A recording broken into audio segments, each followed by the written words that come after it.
నేను ఏం చెప్పాను, నా దగ్గర ఛానల్స్ లేవు. నేను లాస్ట్ టైం చెప్పాను, ఎలక్షన్ టైంలో 2016-17 టైం నుంచి మొన్న దాకా ఏం చెప్పాను, నాకు ఛానల్స్ లేవు. మీరే నా గళం, నా జన సైనికులకి, మా వీర మహిళలకి చెప్పాను. మీరే నా బలం.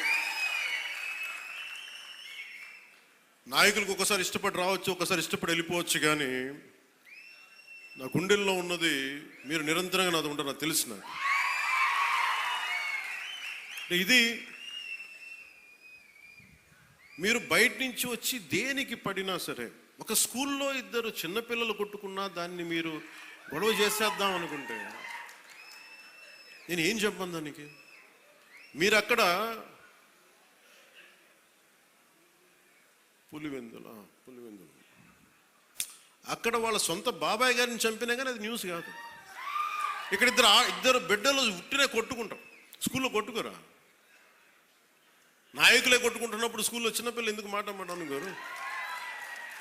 పెద్ద స్థాయి ఆలోచన పరిధుల నాయకులే మాట అనుకున్నప్పుడు చిన్నపిల్ల ఏదో అనుకుంటాం, దాని కులాలు పట్టుకొచ్చేస్తాం.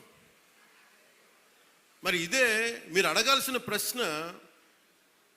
మన జనసేన నాయకులు కూడా చెప్తున్నా, కూటమి నాయకులు కూడా చెప్తున్నా,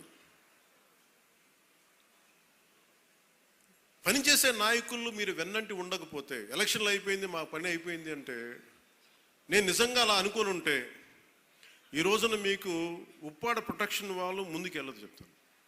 మీరు ఇన్ని సంవత్సరాలు ఉన్నారు, ఎవరు తీసుకెళ్ళారు చెప్పండి. ఈజీగా మాట్లాడి సరిపోదు, అక్కడ నువ్వు కన్విన్స్ చేయాలి. ఎందుకని 100 ప్రాజెక్టులు ఉంటాయి స్టేట్ గవర్నమెంట్, ప్రయారిటీస్ ఎందుకు చేయాలి. ఇలాంటి 1053 కిలోమీటర్లు ఆంధ్రప్రదేశ్ మొత్తం ఉంటే, అలాంటిది మొత్తం గుజరాత్ నుంచి అన్ని తీర ప్రాంతాలు, బెంగాల్ అన్ని తీర ప్రాంతాలు, తమిళనాడు, కేరళ ఉంటే ఇలాంటి సముద్రపు కోత గురవుతూనే ఉంటాయి. కానీ మీకే ఎందుకు ఇవ్వాలి అని సెంట్రల్ గవర్నమెంట్ అడుగుద్ది. ప్రత్యేకత ఏంటి అని. అది మన కన్విన్సింగ్ ఆర్గ్యుమెంట్. ఎందుకు పనిచేస్తే, నువ్వు దేశ నిర్మాణం కోసం పనిచేసేవాడివి, మనుషుల్ని విడగొట్టేవాడివి కాదు, నిలబెట్టేవాడివి, అండగా ఉండేవాడివి. ఇన్ని చూసిన తర్వాత దానికి తోడు హేతువుగా చెప్పాలి, రేషనల్గా చెప్పాలి. ఎందుకు ఇది చేస్తున్నాం అంటే దానికి వాళ్ళు ఆలోచించి, లేదు ఇవన్నీ బాగున్నాయని చెప్తారు. ఇంత కష్టం ఒకటి అచీవ్ చేయటం.